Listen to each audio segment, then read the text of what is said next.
Hello everyone, this is day 7 of my glitch life. और आज इस वीडियो में हमने चैप्टर 3 स्टार्ट करना है। और जो सीरीज को फॉलो करते आ रहे हैं उनको पता है कि हमने चैप्टर 1 कंप्लीट कर लिया था, चैप्टर 2 भी कंप्लीट कर लिया था। चैप्टर 1 बेसिकली बेसिक कमांड्स थी जो हमें पता होनी चाहिए थी, कुछ बेसिक कमांड्स थी जिसमें हमने ये देखा था कि डायरेक्टरी कैसे बनानी है, फाइल को रिमूव कैसे करना है, डायरेक्टरी को रिमूव कैसे करना है, अपना जो फाइल बनी है उसको ढूंढना कैसे है। बहुत सारे पाथ होते हैं, उनके अंदर बाइनरीज फाइल होती हैं जो एग्जीक्यूटेबल फाइल्स होती हैं, उनको कैसे ढूंढना है। और इस तरह की बहुत सारी कमांड्स थी, ठीक है, बेसिक कमांड्स जो स्टार्टिंग के लिए ज़रूरी थी। हमने लिनक्स को स्टार्ट करने के लिए, लिनक्स को पढ़ने के लिए, लिनक्स को समझने के लिए, उसका फाइल सिस्टम समझने के लिए ज़रूरी थी। इसी तरह फिर जब हमने वो सारी चीज़ें देख ली, फाइल के साथ कैसे हमने टैकल करना है, फाइल्स को कैसे हैंडल करना है, फाइंड कैसे करना है, बनाना कैसे है, रिमूव कैसे करना है, फोल्डर्स को कैसे बनाना है, रिमूव कैसे करना है, जिन्हें हम डायरेक्टरीज कहते हैं इसके अंदर, लिनक्स के अंदर। तो उसके बाद हमें ज़रूरत पड़ी टेक्स्ट मैनिपुलेशन की, कि अगर आपने कोई फाइल बनाई है तो वो किस तरह से आप उसे मैनिपुलेट कर सकते हैं, उसमें टेक्स्ट कैसे मैनिपुलेट कर सकते हैं, चेंज कैसे कर सकते हैं, लिख कैसे सकते हैं, ठीक है, और उसको रिप्लेस कैसे कर सकते हैं, फाइंड कैसे कर सकते हैं। तो इस तरह की और भी बहुत सारी चीज़ें हमने देखी थी, साथ साथ मैं बताता जाता हूँ। वो कुछ सारी चीज़ें ऐसी हैं जो उसके अंदर नहीं भी मेंशन, वो भी मैं साथ साथ वीडियो में बताता जाता हूँ। तो इस वीडियो में हमने अब तीसरे चैप्टर पे मूव ऑन करना है, जो हमारा मोस्ट इम्पोर्टेंट चैप्टर होगा, क्योंकि इस चैप्टर से हमें नेटवर्क्स की समझ आएगी कि नेटवर्क्स क्या है। ठीक है, एक नेटवर्क क्या होता है थोड़ा सा मैं आपको बता दूंगा, एक्सप्लेन कर दूंगा। इसके अंदर हमने नेटवर्क को एनालाइज कैसे करना है और मैनेज कैसे करना है, ठीक है, क्योंकि जब आप हैकिंग स्टार्ट करते हो तो आपने जब हैकिंग सीख रहे होते हो तो आपका सबसे पहला काम ये होता है कि आपने नेटवर्क सीखना होता है कि नेटवर्क क्या है, इंटरनेट कैसे वर्क करता है, आपकी डिवाइसेस कैसे कनेक्ट होती हैं आपस में। तो वो सब कुछ इसके अंदर थोड़ा बहुत हम देखेंगे कि क्या क्या है इस चैप्टर के अंदर, ठीक है। तो इस चैप्टर के ये टॉपिक्स आप एक पर सारे एक ओवरव्यू कर लो कि इस चैप्टर के अंदर कौन कौन से टॉपिक्स हैं। तो आज हमने कौन कौन से टॉपिक्स कवर करने हैं। तो ये एक दफ़ा एक नज़र में इसको थोड़ा सा जूम इन कर देता हूँ, ये टॉपिक्स आज हमने कवर करने हैं, ठीक है। इस चैप्टर के अंदर हमारा नेटवर्क्स वाला एक छोटा सा बेसिक जो पार्ट है वो कवर हो जाएगा, ठीक है। तो चलें अब इसको स्टार्ट करते हैं और अपने पहले टॉपिक के ऊपर मूव ऑन करते हैं, जो हमारा analysing networks with IP if config है, ठीक है, ओके। तो चलते हैं अपना चैप्टर 3 स्टार्ट करते हैं। और इसके इंट्रो में ये आपने रीड कर लेना है। इसके इंट्रो में सिर्फ उसने ये बताया कि हम ये नेटवर्किंग क्यों स्टडी कर रहे हैं, ठीक है, ये एनालाइज और मैनेजिंग नेटवर्क्स का चैप्टर क्यों स्टडी कर रहे हैं, हमारे लिए एसेंशियल क्यों है। इसको थोड़ा-सा आपने रीड कर लेना है, आपको थोड़ी बहुत समझ आएगी, नहीं भी आएगी तो आगे जाके हमें समझ आ जाएगी। जैसे हमने पिछले चैप्टर्स को स्टडी किया है, हमने कमांड्स सीखी है ना, हमें पता चला है ना कि कैसे-कैसे कमांड्स वर्किंग करती हैं, ठीक है? तो हमारा मेन गोल ये है कि हमने जल्दी-जल्दी हैंड्स ऑन एक्सपीरियंस करना है, हमें पता चले कि अच्छा ये चीज़ ऐसे वर्क करती है, ये चीज़ ऐसे वर्क करती है, ठीक है? तो अपना टॉपिक स्टार्ट करते हैं जिसका नेम है analysing networks with if config. अब इफ कॉन्फिग के साथ हमने ये क्या कहते हैं, अपने नेटवर्क को एनालाइज करना है। अब ये कमांड मोस्ट बेसिक टूल्स में उसने बताया है किस चीज़ के लिए, एग्जामिनिंग के लिए और इंटरेक्ट करने के लिए नेटवर्क, एक्टिव नेटवर्क इंटरफेसेस के साथ। अब इंटरफेसेस क्या होते हैं? इंटरफेसेस बेसिकली आपका जो लैपटॉप का हार्डवेयर है, जब आप यूएसबी लगाते हो तो आप यूएसबी इंटरफेस के अंदर लगाते हो। इंटरफेसेस सिंपल, इसके बहुत कॉम्प्लेक्स भी इसको डेफिनेशन या इसकी डिटेल्स मौजूद है इंटरनेट पे। सिंपल बताऊंगा, आपके हार्डवेयर में कभी भी किसी चीज़ ने लगना है तो उसका इंटरफेस होना मौजूद है। जैसे ऑडियो इंटरफेस हो गया, ठीक है, इसी तरह नेटवर्क इंटरफेस हो गया जिसके अंदर आपके वायरलेस जो डिवाइस है, वायरलेस मतलब कि कार्ड जो है वाईफाई के लिए जो आप लगाते हो वो नेटवर्क इंटरफेस के अंदर लगता है। इसी तरह इथरनेट इंटरफेस है, वो जो है आपके क्या कहते हैं, इथरनेट पोर्ट के अंदर जो है ना, आप इथरनेट केबल लगाते हो, जो आपका इथरनेट पोर्ट वो इथरनेट इंटरफेस ही है। इस तरह अभी सिंपल आप अपने ज़हन में एक कॉन्सेप्ट थोड़ा सा बिठा लो कि इंटरफेसेस ये होते हैं। कोई भी चीज़ अगर आपके हार्डवेयर में लगनी है तो उसका पहले इंटरफेस होना मौजूद है जिसके अंदर वो लगेगी, ठीक है। जैसे यूएसबी, आप यूएसबी इंटरफेस के अंदर लगाते हो, ठीक है। तो इसी तरह अब हमने ये देखना है कि हमारे एक्टिव नेटवर्क इंटरफेसेस कौन से हैं। मतलब अगर वायरलेस चल रहा है, इथरनेट के साथ चल रहा है, नेटवर्क का मतलब ये होता है कि दो या दो से ज्यादा कंप्यूटर्स को आपने जोड़ दिया तो वो नेटवर्क बन गया, क्योंकि वो आपस में कम्युनिकेट करने लगते हैं। वो जुड़ते नेटवर्क इंटरफेसेस की वजह से ही है, क्योंकि आपकी इथरनेट पोर्ट भी और आपकी जो वाईफाई भी होती है, जो भी है, वो सारा कौन डील कर रहा होता है? नेटवर्क इंटरफेस डील कर रहा होता है, ठीक है। तो इसी तरह हम ये कमांड जल्दी से रन करेंगे, ये कमांड रन करेंगे, पहले मैंने ये कमांड रन की है। तो कमांड रन की है, कमांड रन करने के बाद ये सारी इंफॉर्मेशन आपके पास आ गई है। ठीक है, अब इंफॉर्मेशन को मैं थोड़ा सा आपको जो है ना डिटेल में बताऊंगा। बुक में ये पूरा अगर आप पैराग्राफ ये इतनी बड़ी डिटेल रीड करोगे तो आपको थोड़ी बहुत समझ आएगी, थोड़ी बहुत नहीं आएगी। मैंने सारी रीड की है और आपके लिए इसको थोड़ा सा सिंपल किया है। इसके अंदर बेसिक चीजें बताई गई हैं, ज्यादा डिटेल में नहीं बताया गया, तो मैंने एआई को देके इसकी थोड़ी सी डिटेल भी निकलवाई है। इसके अंदर बेसिकली ईथरनेट का बताया गया कि ईथ जीरो का क्या मतलब है। इसी तरह उसके साथ बताया गया है कि आपका आईपी एड्रेस कौन सा है, हार्डवेयर एड्रेस क्या है, मीडिया एक्सेस कंट्रोल क्या है। ठीक है, और नेट मास्क का थोड़ा सा बताया गया, लूप बैक का थोड़ा सा बताया है। ठीक है, लोकल होस्ट किसे कहते हैं, लूप बैक एड्रेस आपका लोकल होस्ट होता है। लेकिन अब हम इसको स्टार्ट से स्टार्ट करेंगे। कमांड हमने रन कर ली है, हमारे पास ये सब कुछ हमारे सामने आ चुका है। ओके, तो चलते हैं अपने एआई के पास। और एआई में सबसे पहले ईथ जीरो क्या है।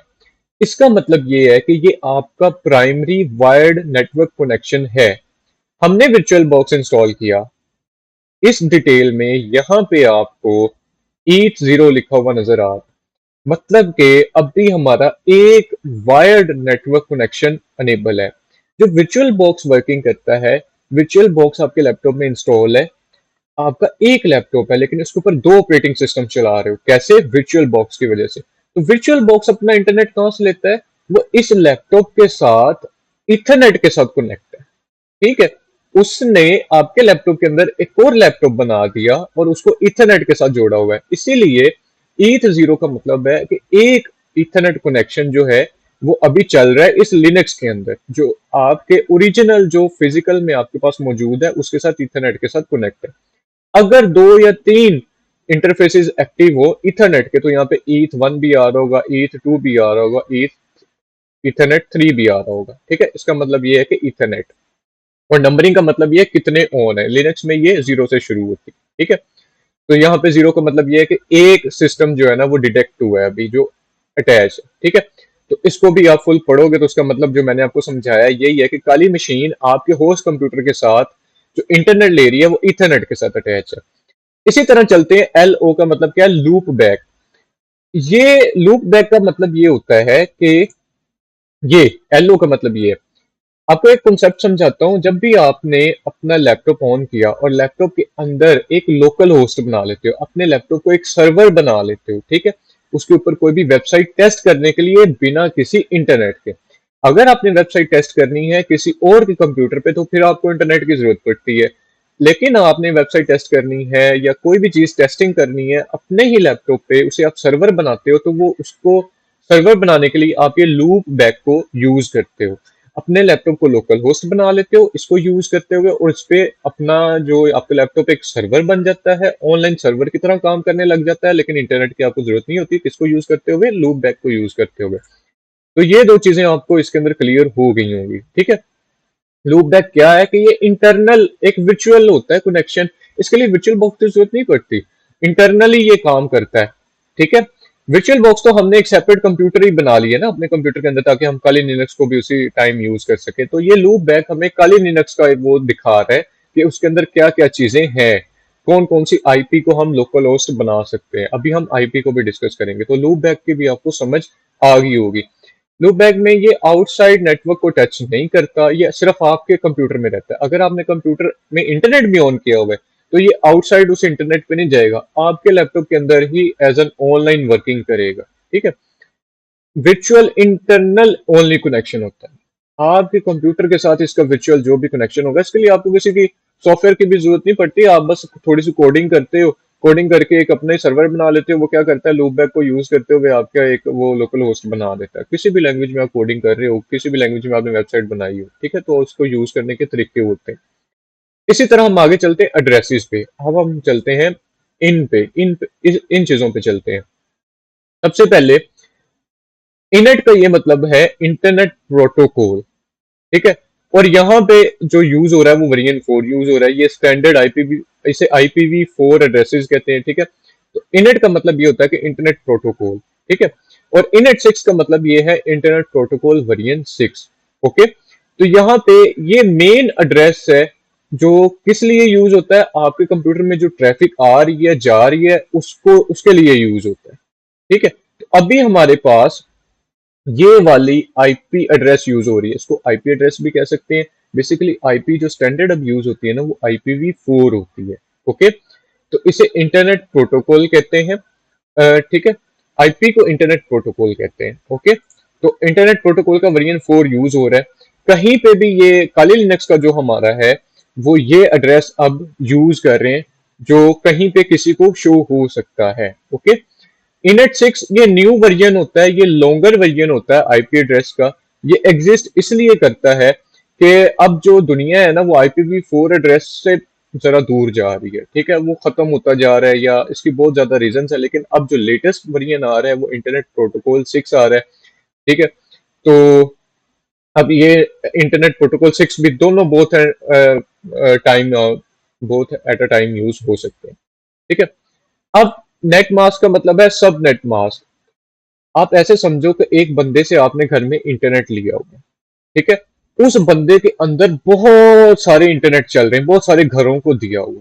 ठीक है, तो इसी तरह उसे सब नेट मास्क कहते हैं। ठीक है, सब नेट कहते हैं उसे, कि एक मेन बंदा है, उसने अपने अंदर इतने सारे घरों को इंटरनेट दिया, वो उसका सब नेट है। ठीक है, तो ये जो आपको बता रही है ना चीज, जो ये आपका क्या कहते हैं नेट मास्क है, ये आपको क्या कहते हैं सब नेट बता रहा है। ठीक है, सब नेट मास्क बता रहा है कि इसके कितने ज्यादा इसके अंदर बंदे ऐड है, या आप उस सब नेट मास्क में कहाँ खड़े हो, आपका नंबर कौन सा है। हो सकता है दूसरे घर के नंबर में यहाँ पे 1 आ रहा हो सकता है किसी के और के घर के नंबर पे 2 आ रहा हो। ठीक है, एक और चीज यहाँ पे मेंशन करता जाऊं कि इसकी आईपी और इसकी आईपी डिफरेंट होगी, क्योंकि ये आपके जो इंटरनेट चल रहा है उसकी है, ये आईपी आपके अपने लैपटॉप के अंदर जो मौजूद है ये उसकी है। ठीक है, इसी तरह सबनेट मास्क को यहाँ पे थोड़ा सा डिफाइन कर लेते हैं कि ये a filter that determines exactly how big your local neighbourhood. मतलब कि एक फिल्टर ऐसा है कि वो जो आपको बता रहा है कि आपका नेबरहुड मतलब जितने घर हैं वो कितने ज्यादा अटैच्ड हैं इसके अंदर, और आपका नंबर भी कौन सा हो सकता है। ठीक है, और ये आपको बता रहा है कि आपका नंबर जो है वो कौन सा है। ठीक है, ये सबनेट मास्क आपका जो है वो बता रहा है कि इतना बड़ा आपका नेबरहुड है, उसके अंदर आपका नंबर जो है वो ये वाला है। ठीक है, पहले मैं थोड़ा सा बोल के कंफ्यूज हो रहा था मैं, लेकिन ये आपको बता रहा है कि इतना बड़ा आपका नेबरहुड है, इतने घरों को इंटरनेट जा रहा है, और लेकिन आपका जो नंबर है ना वो ये है। ठीक है, अभी थोड़ी सी मुश्किल होगी, लेकिन अभी आप इसको थोड़ा सा समझो, बस अंडरस्टैंड करने की कोशिश करो, थोड़ा बहुत आपको समझ आ जाएगा। ठीक है, इससे आपको थोड़ा सा समझ आ जाएगा। इसी तरह ब्रॉडकास्ट पे चलते हैं, ये मेगाफोन एड्रेस है। अगर आपके कंप्यूटर को ये वाला एड्रेस, इस एड्रेस की बात करें, ये ब्रॉडकास्ट वाले एड्रेस की बात करें, अगर आपके कंप्यूटर को पैकेट सेंड करनी है और रिसीव करनी है किसी लोकल नेटवर्क पे, लोकल नेटवर्क जो आपके घर में इंटरनेट बना हुआ है ना, या आपने अपने ऑफिस में बनाया हुआ है, तो वो ये एड्रेस उन्हें शो होगा कि इस एड्रेस से हमें ये मैसेज आया है, और इस एड्रेस पे ही हमने मैसेज भेजना है। अगर आपने इंटरनेट को भेजना है, बाहर वाली दुनिया को लोकल नेटवर्क से हटके भेजना है, तो वो आपका आई थिंक ये वाला एड्रेस शो होता है। ठीक है, तो यहाँ पे आपको ये तीन चीजें समझ आ गई होंगी, तीन चार चीजें कि आईपी क्या होती है, इंटरनेट प्रोटोकॉल होता है। इनेट का यहाँ पे मतलब ये है कि आप ये वाला प्रोटोकॉल यूज कर रहे हैं। इनेट 6 का मतलब ये है कि आप ये वाला प्रोटोकॉल यूज कर रहे हैं। सबनेट मास्क आपको बताता है कि इतना बड़ा आपका नेबरहुड है, मतलब इतने लोग जो हैं, 255.255.2 इतना बड़ा इसका नेबरहुड है, हमारे इर्द गिर्द इंटरनेट जा रहा है, और हमारा उसके अंदर ये वाला नंबर है। ओके, तो ब्रॉडकास्ट का भी आपको मतलब पता चल गया कि ये किस लिए जो है यहाँ पे आ रहा है, कि हम किसी को मैसेज भेजेंगे या रिसीव करेंगे, कोई भी पैकेट होगा, वो मैं as an example message use कर रहा हूँ, तो वो उसका इस तरह से यूज होगा। इसी तरह हम आगे चलते हैं। ईथर का मतलब वहां पे आपको बता दिया गया, ईथरनेट हार्डवेयर एड्रेस। ठीक है, यहाँ पे ईथर का लफ्ज यूज हो रहा होगा यहाँ पे।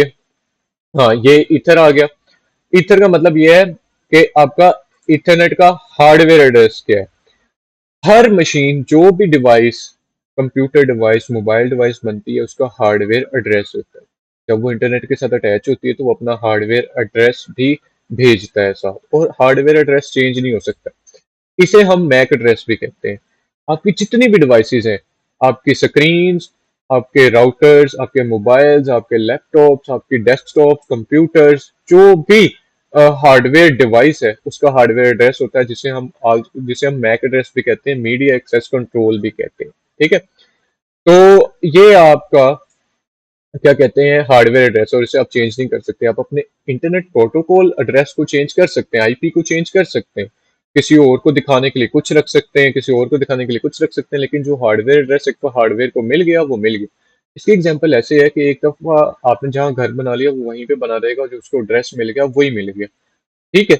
लेकिन आप अपना जो कनेक्शन का एड्रेस है, आप अपने अगर कोई मैसेज मंगवाना है आप घर भी मंगवा सकते हो, ऑफिस में भी मंगवा सकते हो। तो आईपी एड्रेस आपका ऐसे है कि आप कहीं पे भी जा रहे हो तो वो आपके साथ साथ है, लेकिन जो आपका मेन हार्डवेयर है ना वो आपकी अपनी जगह पे ही रहेगा। ठीक है, तो यहाँ तक हमने ये ईथर 80 को भी समझ लिया। यहाँ पे हमने अभी इसको जरा छोड़ दो, हमने ये समझ लिया कि हमारा आईपी एड्रेस ये है, IPv4। हमारा नेबरहुड इतना बड़ा है, हमारे इर्द गिर्द इतनी बड़ी, इसके अंदर से हमें ये जो है एड्रेस मिला, और ये वाला जो एड्रेस है ब्रॉडकास्ट एड्रेस है, ये हमारा शो होगा अगर हम कोई पैकेट भेजेंगे या ये रिसीव करेंगे अपने लोकल नेटवर्क में जो हमने इर्द गिर्द हमारा जो बना होगा, ठीक है। और फिर हमने ये देखा कि इसका मतलब आईपी प्रोटोकॉल जो है वो वर्जन 6 है। ये इसका मतलब ये ईथर का मतलब ये जो यहाँ पे ये शो हो रहा है हमें, इसका मतलब ये हमारा क्या शो हो रहा है, हार्डवेयर एड्रेस शो हो रहा है, ठीक है। ये हमारे जो वर्चुअल मशीन का हार्डवेयर एड्रेस है। अगर हमने अपने लैपटॉप का हार्डवेयर एड्रेस देखना है तो हम लैपटॉप के जो मेन ऑपरेटिंग सिस्टम है उसके ऊपर जाके देखेंगे।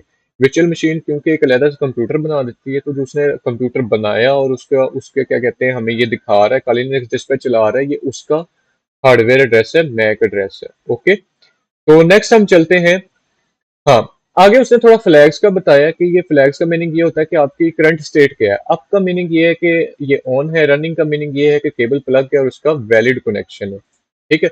तो फ्लैग्स का अप ये इसका मतलब, अप का मतलब हमने पढ़ा है कि ऑन है, रनिंग का मतलब ये है कि ये क्या कहते हैं चल रहा है, और क्या कहते हैं ये कनेक्शन वैलिड है।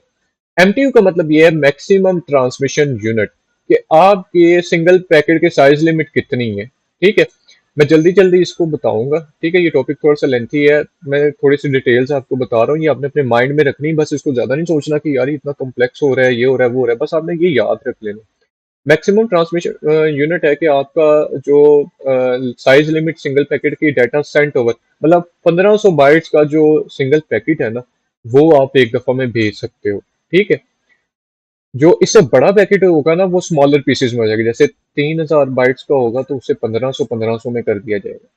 इसी तरह RX और TX का मतलब भी समझ आ गया। RX का मतलब कितने पैकेट्स रिसीव हो रहे हैं, TX का मतलब कितने पैकेट्स ट्रांसमिट हो रहे हैं। RX का पैकेट कितने रिसीव हो रहे हैं, TX का कितने ट्रांसमिट हो रहे हैं, ठीक है। ये MTU को भी आपको पता चल गया पहले। ओके, इसी तरह कोलिजन्स का मतलब happens when two devices on a network try to talk at the exact same time, same millisecond, and their data crashes into each other. On modern networks, virtual ones, this should almost always be zero. Booleans को उसने हमें यहाँ पे ये बताया कि ये तब होती है जब दोनों एक ही वक्त में बात करने की कोशिश करें, उनका डाटा आपस में टकरा जाए और क्रैश हो जाए, ठीक है। सेम मिली सेकंड में, मतलब बहुत मिली सेकंड बहुत छोटा होता है, सेम मिली सेकंड में मतलब बहुत कम ही होता है ये सेम मिली सेकंड में ऐसे वो डाटा क्रैश हो जाए। इसका भी उन्होंने हल निकाला हुआ है वैसे। तो मॉडर्न नेटवर्क्स के ऊपर ये नहीं होता ये काम क्लियंस वाला, तो ये हमेशा जीरो ही होता है, ठीक है। तो ये हमने थोड़ा सा इसको हमने क्या किया है, बहुत सारी चीजों का हमें पता चल गया है, ठीक है। यहाँ पे हमने कोलियंस का भी थोड़ा सा इसको देख लिया। बहुत सारी इसमें चीजें मिस्ड हैं, लेकिन जो बहुत सारी चीजें बुक में बताई हुई थी उसके अंदर बताई हुई थी वो चीजें मैंने आपको उससे ज्यादा ही बता दी, ठीक है। तो इससे हमें पता चल गया कि अब कोई भी आप लैपटॉप खोल लो, कंप्यूटर खोल लो, उसके अंदर आपके पास अगर लिनक्स है, लिनक्स के ऊपर ये कमांड रन कर सकते हो। विंडोज में जरा ये डिफरेंट है, लिनक्स के ऊपर इफ कॉन्फ़िग आप रन करोगे तो आपको आपकी आईपी पता चल जाएगी, लूपबैक की भी आईपी पता चल जाएगी, उसका नेट मास्क भी हमें पता चल जाएगा, ठीक है। और उसके अंदर हम कौन कौन सा प्रोटोकॉल यूज कर रहे हैं और किस तरह से हम, ये आपके अपने लैपटॉप का है, ये आपके अपने जो इंटरनेट के साथ कनेक्ट है उसके अंदर है। आप इसके अंदर एमटीयू देखो, इंटरनेट के ऊपर आप, मैं इंटरनेट से कनेक्टेड हूँ ना, मेरा लैपटॉप इंटरनेट के साथ कनेक्ट है इंटरनेट के साथ। तो अभी ये 1500 एक वक्त में आप एक पैकेट सेंड कर सकते हो। मल्टीपल सेंड करना चाहोगे अगर उनका साइज बड़ा है तो वो डिवाइड हो जाएंगे। लेकिन अगर आप अपने लैपटॉप के साथ कनेक्ट हो तो उसको देखो 65,536 बाइट्स आई थिंक ये है, और इतना बड़ा आप एक बारी में ही सेंड कर सकते हो, क्योंकि आपके लैपटॉप के अंदर आप इसे रन करें बिना किसी इंटरनेट के, उसको ही as an online server use करें टेस्टिंग वगैरह करने के लिए। तो इस टॉपिक की आपको थोड़ी बहुत समझ आ गई होगी। इसके अंदर ये सारी चीजें ही बताएगी। इसके अंदर जरा कंफ्यूजिंग था क्योंकि इसके अंदर उसने लाइंस को एज एन वर्डिंग मेंशन किया हुआ है। इसके अंदर एक और वो चीज बता रहा है कि आपको इसे हार्डवेयर एड्रेस को HW एड्रेस कहते हैं, ADDR भी कहते हैं। इसके अंदर वो ये बता रहा है कि उसने एक वायरलेस कार्ड भी अपने कंप्यूटर के अंदर लगाया हुआ है, तो ये उसका हार्डवेयर एड्रेस भी शो हो रहा है। वायरलेस कार्ड लगा के, या ये वायर्ड लैन है, ठीक है, उसका भी ये उसको शो हो रहा है।